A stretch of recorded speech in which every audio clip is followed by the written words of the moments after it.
welcome. Our topic today on Roar of Love is purity, innocence, and our true self. So I want to talk today about one of the most precious aspects of a person. So to talk about it, I'm going to use the word purity because sometimes people associate this with the inner child, but it's the part of us that lives in direct knowing and expression of the love of God. So we could also refer to it as the true self, the original self before conditioning or trauma or any of the identity layers that we might put on things. But most of all, today I want to talk about how our relationship to this aspect of ourself and to the sometimes very difficult things that we experience.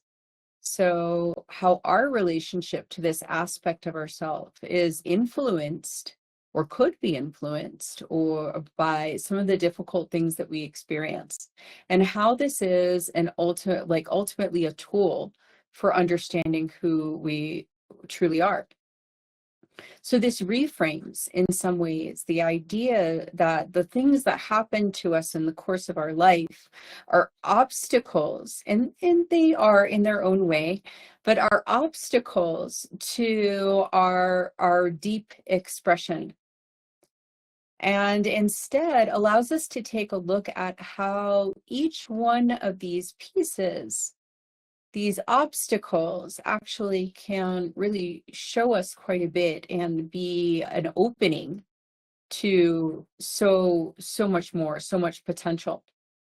So this isn't the purity about like moral cleanliness or perfection. Like a lot of times that winds up being a way that people discredit the concept of purity. So they think about it that, like, if we talk about the Virgin Mary, for example, that when we're talking about the Virgin Mary, we're talking about her being virginal in the sense of like never having had sex before and therefore being superior in some kind of way because of this moral cleanliness.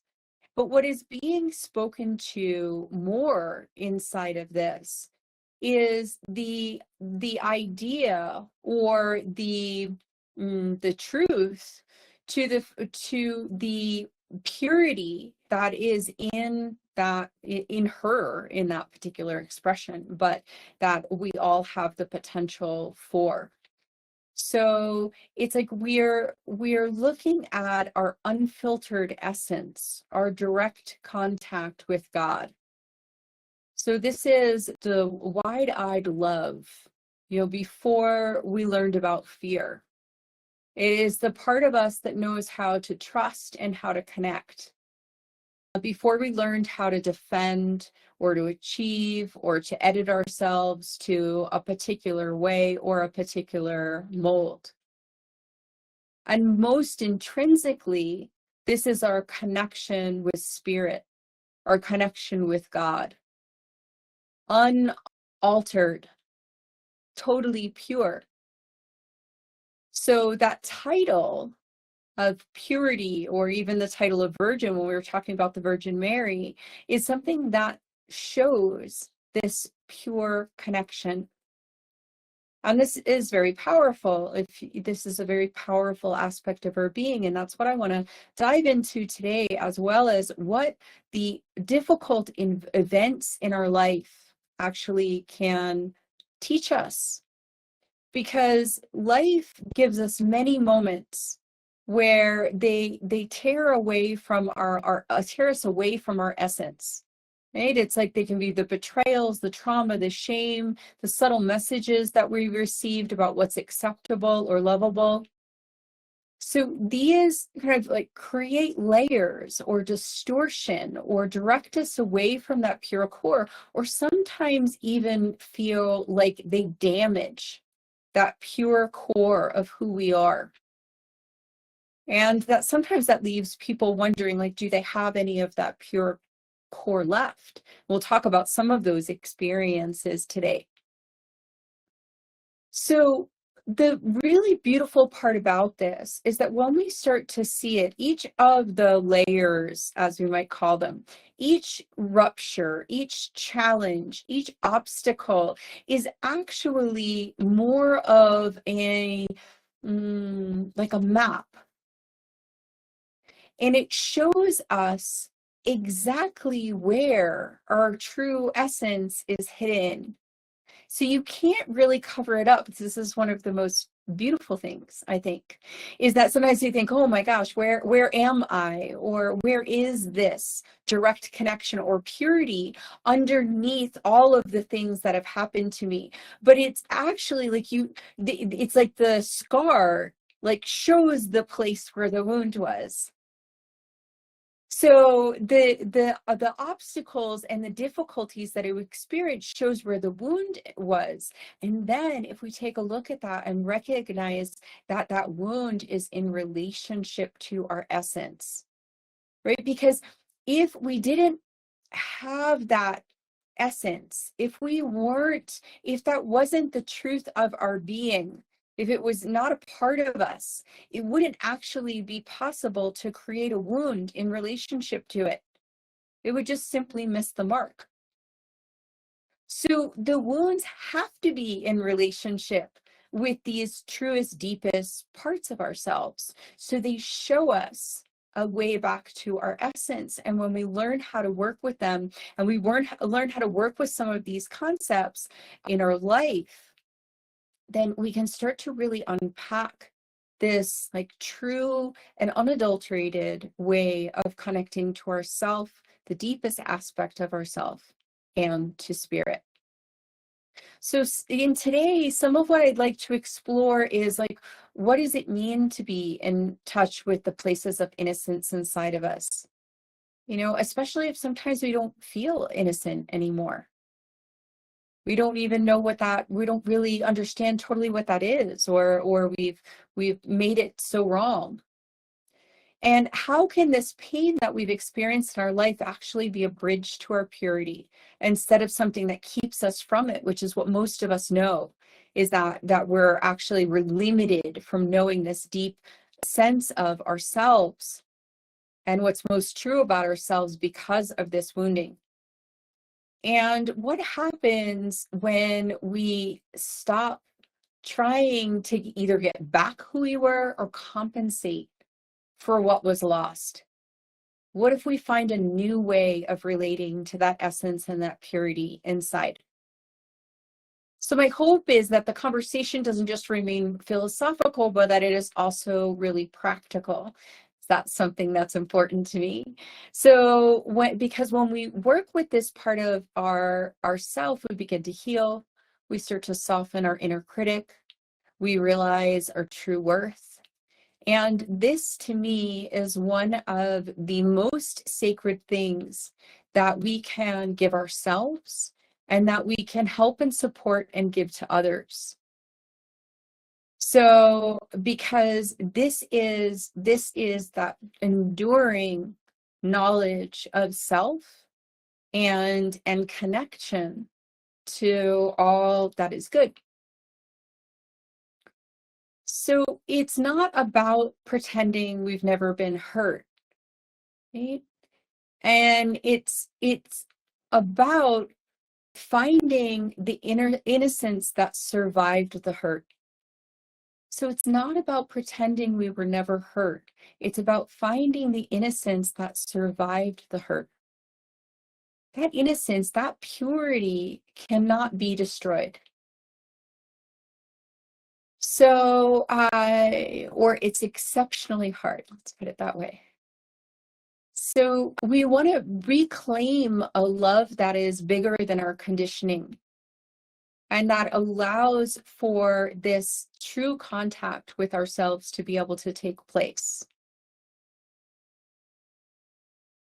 So let's take a look here about what we're even talking about. What is purity? What is innocence? Why are we discussing this? And before we get started with it, it's probably helpful just to note that many people worry after facing the challenges of their life that they've lost this part of their expression. And other people try actually to override or destroy this in themselves or even in other people because they believe it's wrong, if they believe it's foolish or wrong or naive, and that in some way it's brought harm into their life.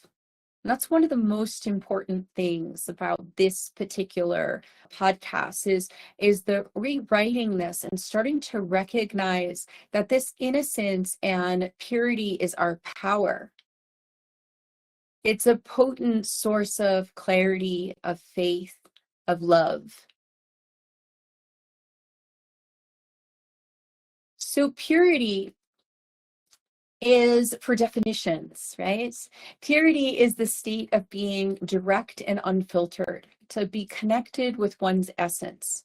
As I said, it's not about perfection or piety or being untouched by life, but it is about like being unaltered, pure, by the unaltered by the distortions or the fear or the shame or the conditioning. It is our uncloaked presence of our true self. And it's what we naturally do when we're not performing or defending or hiding. So in this sense, purity is our energetic clarity, being internally aligned and transparent in our presence. It's spiritual coherence, a wholeness that exists beneath the fragments and the identity layers, and a statement of resonance with divine love. So a way of being that reflects the original light that we came into the world with. So purity isn't the absence of struggle. It's not the presence of morality. It's the unbroken thread of the self that remains through the struggle.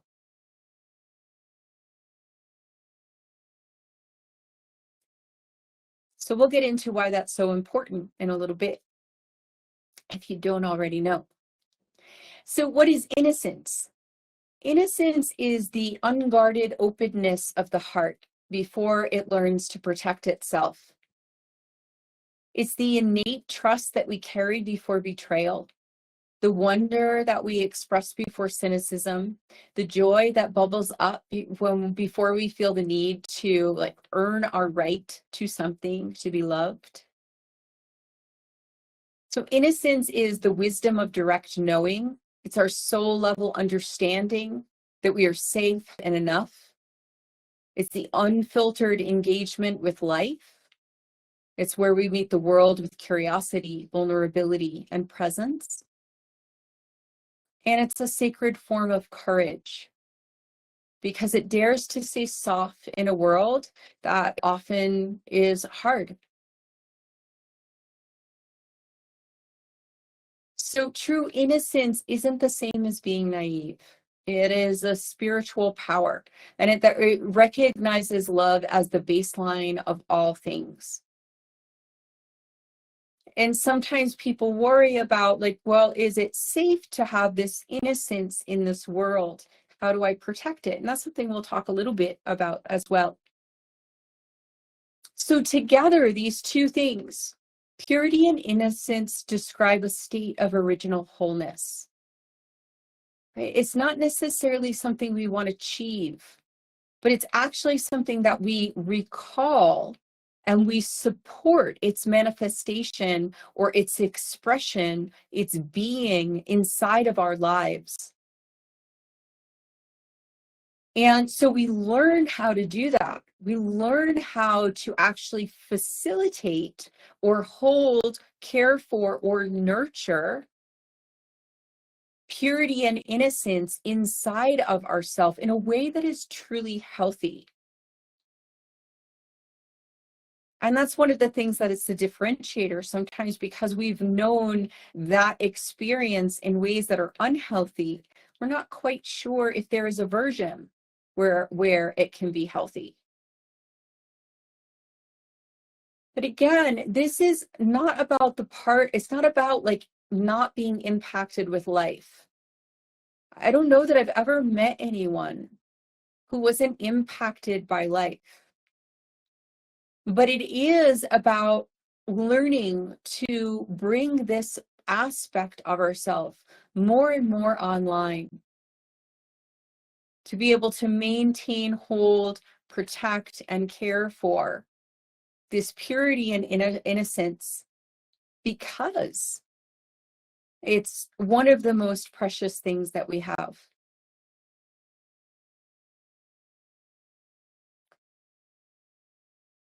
So while we could say our true self, right, is untouched by the wounds of the world in a way, right?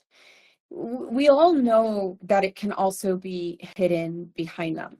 So this isn't just like a fantastical statement that you connect with your purity and your innocence, and then magically, everything is fine, and that everything will be worked out. You're no longer have any real issues. Instead, we recognize the fact that those wounds that happen can hide, can obscure, can make it difficult for us to know these aspects of ourselves, or to feel all right, comfortable, safe expressing them in the world. So for myself, it's like there was a really long time that I believed that in order to have these aspects of myself, they needed to be buried as deeply as possible. Because I actually came to believe through my experience that it was the purity of my nature and my innocence that was the reason that I was put in harm's way. And so I bought into the idea that if I had been less like that, then I would not have had certain types of experiences. So in a way, it was like I should have been savvier. I should have known better. Because if I had been, then maybe I would have been able to take care of myself more. Why was I so whatever, so pure or so innocent? And this is something that happens, that many people that experience, that these most cherished aspects of themselves have been brutalized in some way. And as a result, we learn our defense mechanisms. We learn shame, we learn masks. And to get a sense of this, you can just ask yourself, when did I last feel my own innocence or purity unguarded? When did I last feel my own innocence or purity unguarded? And when we think about that for a moment, there can be a whole spectrum of responses, but sometimes people will say it's been a very long time. Yet this is one of the things that people most crave. They want to be connected to themselves in this way, and they want to be connected to others in this way. We want to live from this truth in so many different areas of our life. And yet we're conflicted around it. I mean, if you look at the basis of psychology, right? Like the basis of psychology is that a person was wounded, and they were wounded while they were the innocent child. And then this led to a whole number of different coping mechanisms and ways of adapting to the world. So we're at that foundation, but we're going to take a little bit of a different turn with it. We're going to look at this a little bit differently. So everything that separates us from our essence can actually be a doorway back to it. It's what I was saying before, that if we look at where those scars are, if we look at where the biggest challenges are in our life, and we turn around, or we turn them around and say that this challenge could potentially be in opposition to some true essential part of me. And how does that inform me about who I really am? Or what part of my original essence, my purity or my innocence, has been covered over by this particular piece of things? A way of saying that is, what lies have I bought into as a result of what has happened to me? What have I started to become willing to believe because of a difficulty about myself or about others that may or may not be true? So when we ask this kind of a question, we start to look back at those at aspects of ourselves, aspects of our wounding, and we see through this veil, through this doorway, we start to see very powerful aspects of ourselves. And that the wounding is actually in relationship to. So in a way, those wounds they actually highlight and show, like on one hand, they obscure, and it makes it hard for us to see what it is that's going on. And we can live our whole lives knowing our wounds, but not knowing what's on the other side of them. On the other hand, they show us exactly where to look. And then when we know how to look through them, we can see these incredible aspects of who we are. And we can start to work with that. We can start to reframe, restructure what we experienced. We can start to shake off the lies and stand in greater truth. So they're hiding in plain sight, but they're actually some of the most obvious road signs to who we are. So when we think like, these are my wounds and this is what I need to overcome, and like, why did it happen, and all of that kind of stuff, then instead of doing that, we can say, oh, wait a second, actually, this is showing me some aspect of myself, some brilliance, some innocence, some purity, some truth of who I am. Not the wound, not what I believed about the wound, but what it's in direct relationship with.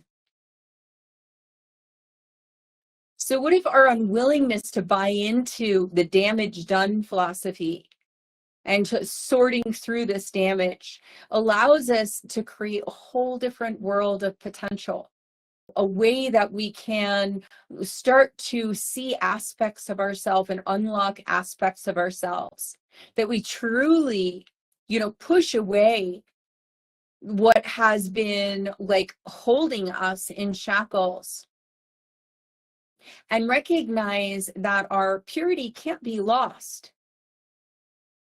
It can only be covered. It can only be blocked or obscured.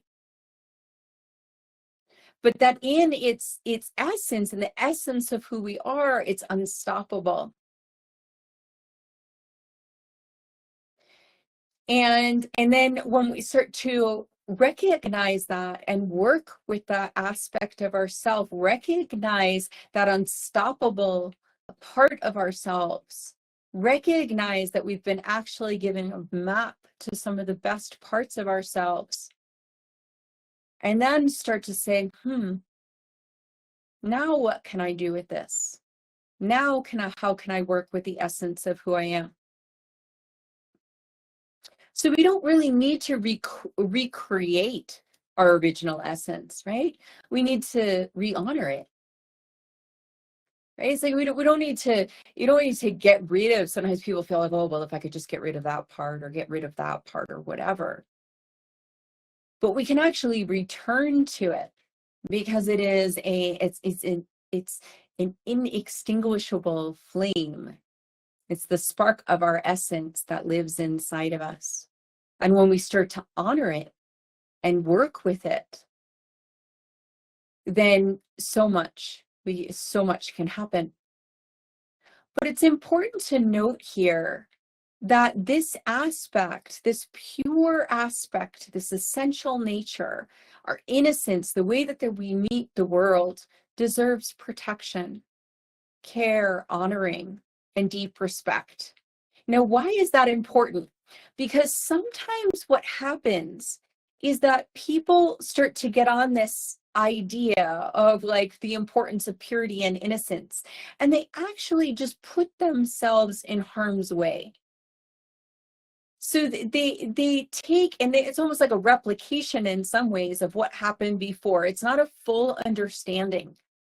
The full understanding comes with, because this is an essential part of me and so important and so beautiful and so deep and profound, part of my responsibility in all of this is to care for this, to protect it in myself and in others. So recognizing that makes us safe. It makes us safe for us to be, like, to bring in more of this energy. And it makes us safe to other people because we honor the essential nature of who they are.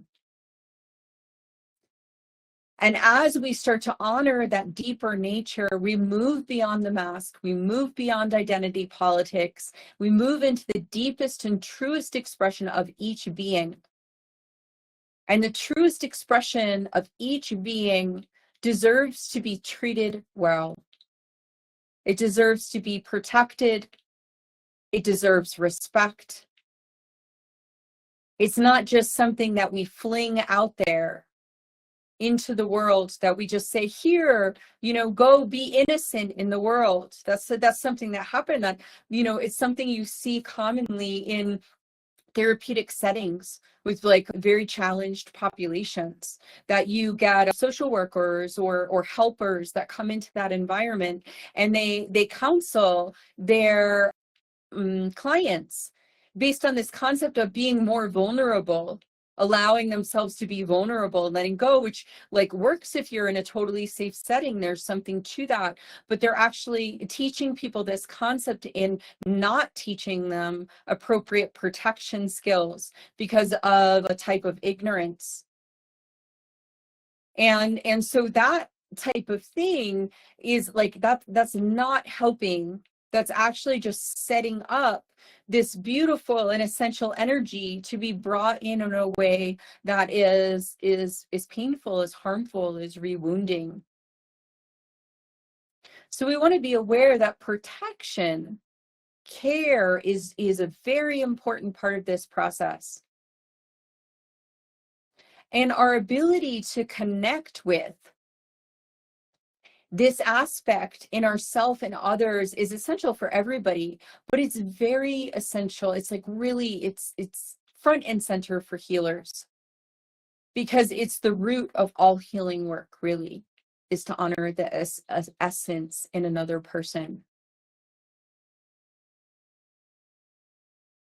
So this protection of innocence is really important. And there can be a bit of a lie that many of us have absorbed, that this innocence, this purity is weak, and so it should be discarded in order to survive, or it's unsafe and we need to harden around it. But the innocence isn't weak. It's raw power in its most essential form. But because of that, it deserves to be protected, not hidden, not hardened, but held in reverence. So innocence doesn't mean ignorance. It doesn't mean we haven't suffered or seen the darkness of the world. It means that something within us, regardless of what we experience, remains undefiled by it. It's the original light that refuses to go out. So even if there's betrayal, disappointment, or violence, we always have this. So it's not naive. It's very sacred.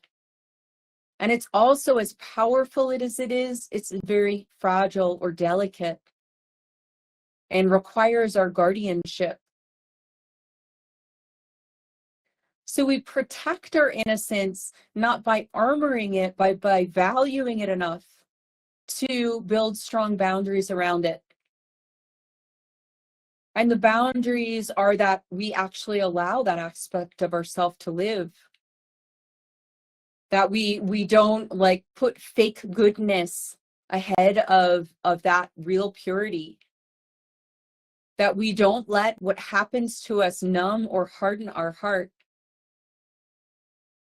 We speak for it. Like we build lives that like with honor and joy and tenderness and truth that support this expression. And we say no to what is dangerous, what's distorted, what will harm it, because this is one of the most sacred things. So we learn to see our purity and our innocence and this essential self as something that is there to be honored. And we learn with our lives and what we're doing to honor that, to honor it in our lives. And we look for the people around us who are willing to do the same. We can guide ourselves in life. We can make choices in our life by looking at who are the people who are listening at this level, who are caring at this level, who will nurture, support this purity and innocence in coming through, and will also protect and defend it. This is especially important for those who cannot yet protect themselves. And as some people have experienced in their life of being one of those people, we want to remember that it's so important to protect this in other people. It's not important to protect a child, for example, from all aspects of life, like hard work. It's like, that's not it. Or, failing at something, that's not it. But not protecting this essence, this purity and this innocence, or reflecting it back, caring for it and not nurturing it, is a great disservice. So we don't want to be the ones who diminish it. We wanted to be the ones who support it and protect it. So because this essence, this purity, this love, this connection with spirit is what our world really needs.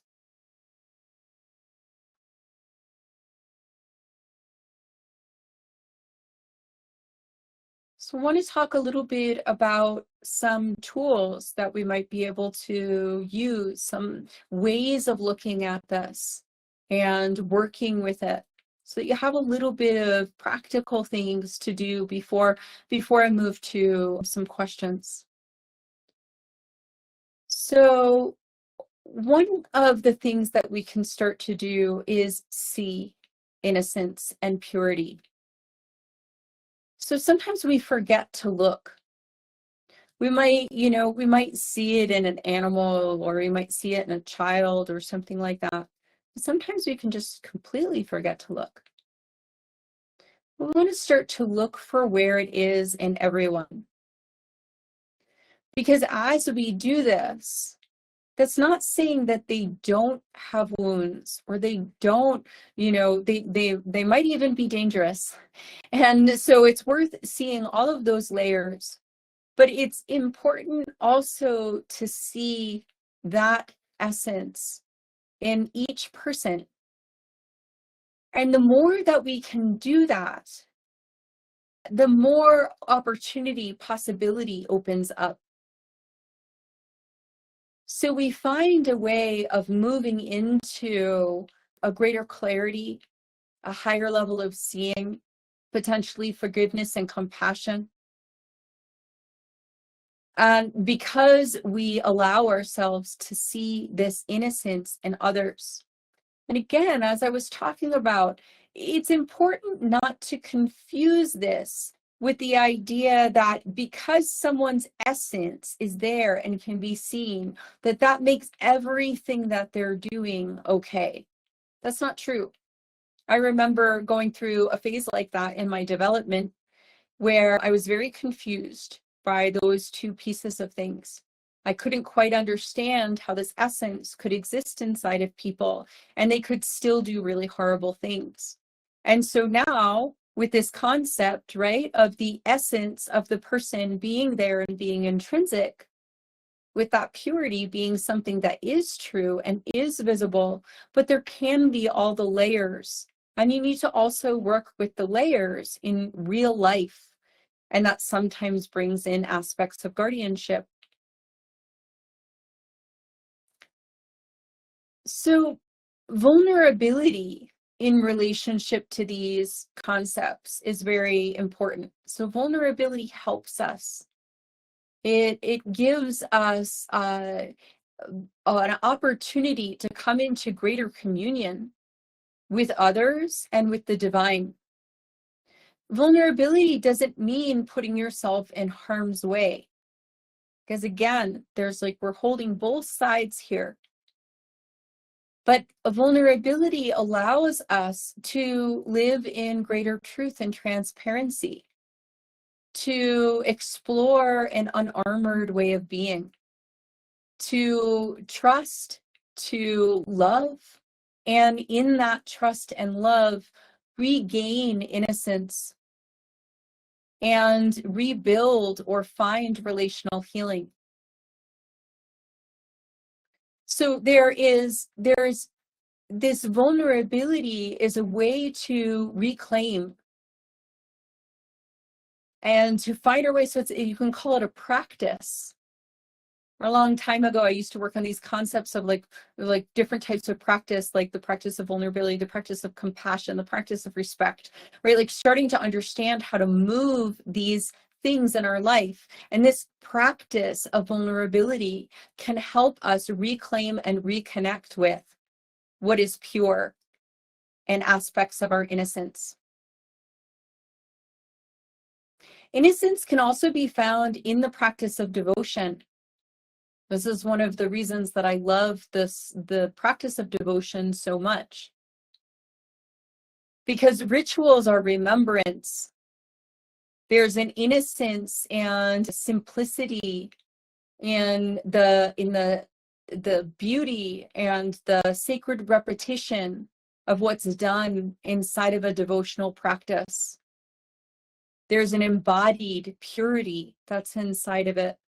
So when we tend an altar, create an offering, do a chant, offer a prayer, there's a way that we bring ourselves into this place of purity and innocence. And that helps us remember. It helps us be connected in that pure and clear way. We can also, along these same lines, because, for me, at very least, they often overlap, is that nature helps with this too.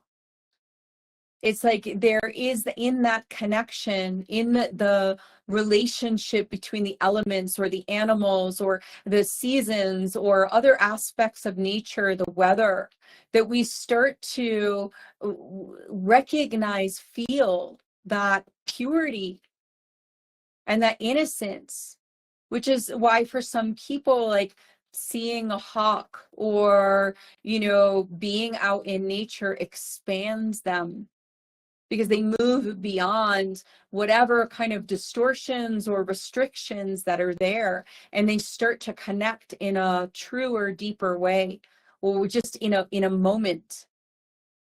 It's like they recognize that simple purity, of the heron flying overhead. So we have this opportunity with the reflection of nature to deepen our purity, deepen our connection to our own innocence. That's why some of the practice, like devotional practices using elements of nature, can help us reclaim those aspects of ourselves and then allow us to be able to transfer that knowledge to other areas of our life, like I was talking about in the relationships podcast. That we can reclaim this understanding of ourselves regardless of what's happened in our life, and then we're actually able to transfer that over to another aspect of our life and start to work with these elements of purity, of innocence, of connection to the true self. And then finally, just recognizing how this true self, the core self, is really a revolutionary force. So this, like, we live in a world that basically profits from and promotes disconnection. And living from our essence, living from our authenticity, finding this place of purity within is a very powerful force of change. By having the courage to choose our innocence and to bring that love and presence back into the world, even in the face of cynicism, is a force of change. This is a revolutionary force. This shows you some of the power of what is here. That when you really connect to this inside yourself, or understand how it moves in the world, it has this powerful transformational face that very often people don't associate with power. You know, they think, oh, like, that's the inner child. That's some like childlike aspect of myself. I need to take care of it because it's supposed to be taken care of. You know, like, I know that I'm a good person. I know kids are supposed to be taken care of. But we don't recognize that actually held inside of this way of looking at things, this concept, this energy, held inside of this is one of the most powerful and transformational forces in our lives and in the lives of others. And that when we learn how to work with it, we become powerfully transformational. And in that it has a healing effect on the world. So wherever you are in your path, and regardless of whether you're feeling buried beneath layers or tenderly in touch with yourself or somewhere in between, it's really important to remember that your purity isn't lost. Your innocence isn't gone. There's not a thing that life can take from you in this way. So there's truths that your essence lives beyond everything that you've survived to get to where you are now. And you don't have to perform. You don't have to earn your right to belong. There's a worthiness that is in you already whole and already sacred. That's your true self. Right? It's the one that you are, that you can't help but be. And it continues to insist itself whisper beneath the noise. And it never really stops knowing how to love. So we can choose to let this part of ourselves rise, to shape how we live our lives. And that we can remember that even when it's sometimes challenging, that this is our power, that this is our clarity. This is the source of the most enduring kind of love.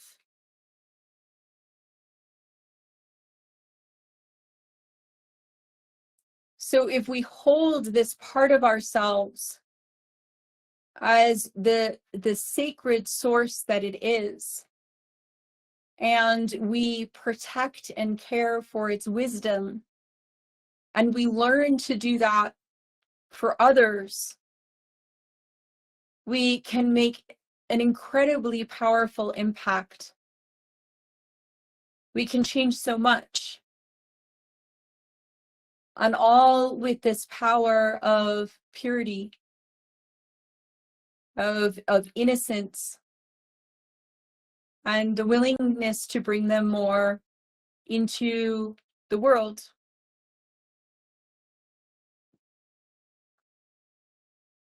So I'm going to answer a few questions.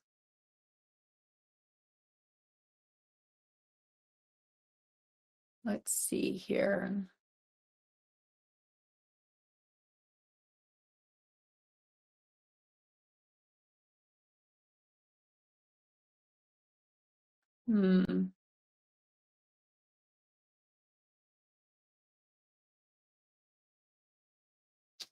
Okay. I'll start here. Can you explain more about how purity isn't about perfection? I still feel like I need to clean up to be pure.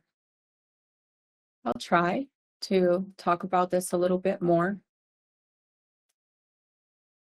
So perfection is usually about external standards.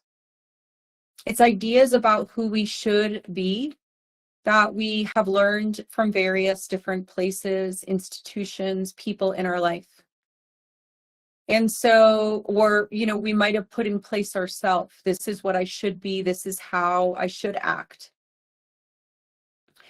And so that's external. It largely exists on a mental layer in the sense of our perception of ourself and who we should be. It's like an idea, right?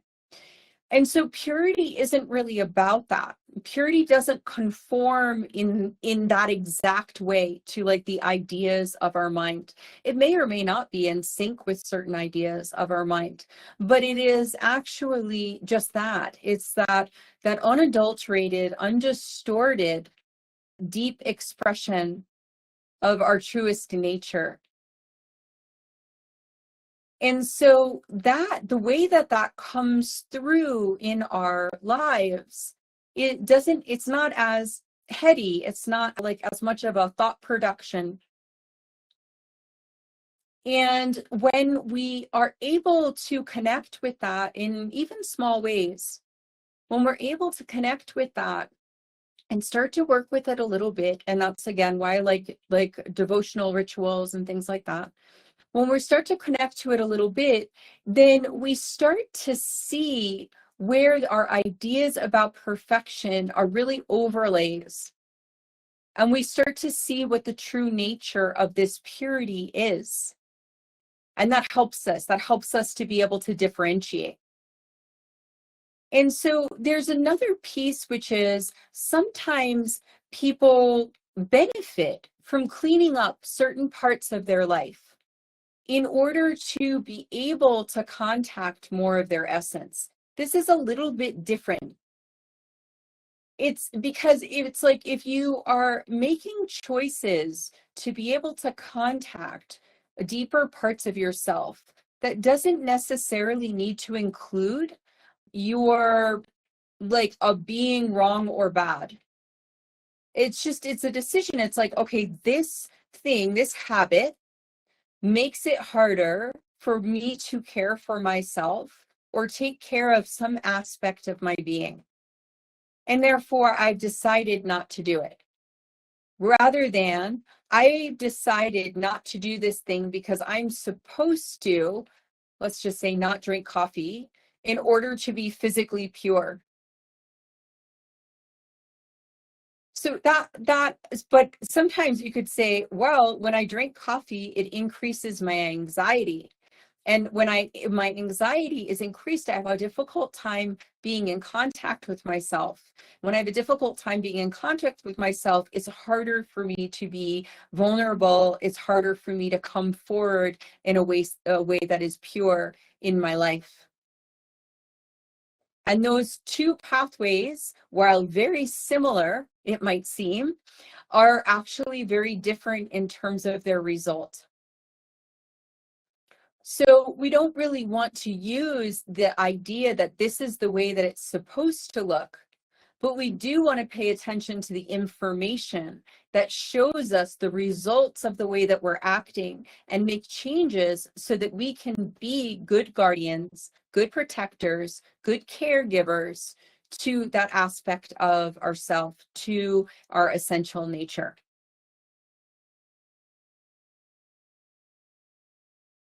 Let's see what else.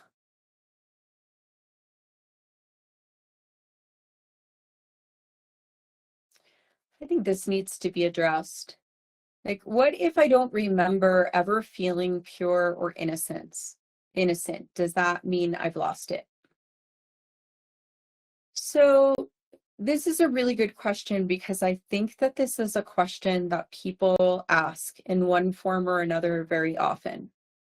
And one aspect of this might be, it's been a really long time since I felt this way. Maybe I've lost it, right? Is like kind of a version of this. This particular question is not remembering it at all. But the fear is that somehow I've done something to permanently damage this aspect of myself. And what this actually reflects is a lack of trust and knowing in the power of that essential piece of the self, that deep connection. So what I would say is, like, that statement is really saying is like, can God turn their back on me? Or can I be like forever cut off from God? Is it possible that there's a place that I can go where there is no access at all to God, either from either side? Either I've done the damage or God has turned their back. That's actually how I register that question, which may or may not really like register. But really, if we ask those questions, we start to inquire into that a little bit, and we inquire into the nature of God. We inquire into the nature of true essence. We inquire into like how that fundamentally works in our world. Then the answer is that we can't really lose it. Can we cover it up to the point that it's very difficult to find? Yes. Can we make it very challenging to be able to access that aspect of ourselves? Yeah, we can. But can we actually stop that fundamental relationship from being? I would say no. That as long that we always have the opportunity to have that connection be a part of our life. And so when you hear stories of people, whether it's in religious stories or stories in life, about people who have, either done really bad things, or they've gotten very lost in the course of their life, or they've been hurt so deeply that they just fell into incredible darkness, that you hear stories where they still somehow find this in themselves, or sometimes find it in another person. There'll be a story about how somebody actually remembers this concept, purity and innocence, because they find love for someone who has done something horrible. There's all different ways, there's all different pathways back. But that's what a lot of religions talk about too. They talk about the pathways back, the ways of remembering, the reconnection. And that this is possible. It's held inside of the concept of redemption.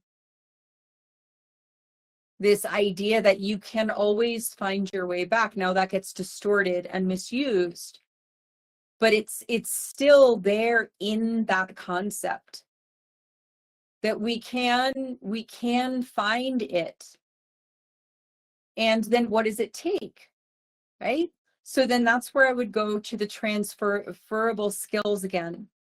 That if we start practicing in areas where we can reclaim some of that purity and innocence, and we start doing that more and more, then we slowly start to find our way back.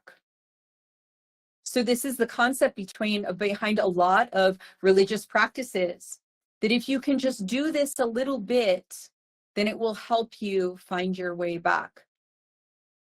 Even if you're not feeling it right now, even if you're not so sure if it's there. That's also the concept behind a path of spiritual awakening, is that you can walk on that path and you can come back to that state of connection. Let's see if there's one more. Oh, yes, this is a good one. How do I protect my innocence without becoming overly guarded or closed off to others? How do I protect my innocence without becoming overly guarded or closed off to others? In many ways, that's what this entire episode is about understanding some of the key concepts so that we can work with them a little bit differently. But the main part that I think is helpful in this is actually understanding some things about the nature of protection, the nature of guardianship.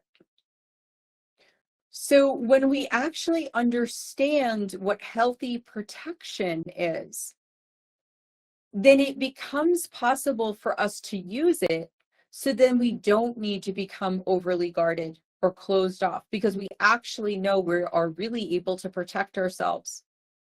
So if you think about the person who is like a very trained in physical combat, this person worries a lot less about what's going to happen when it comes down to it and they're in a confrontation with someone.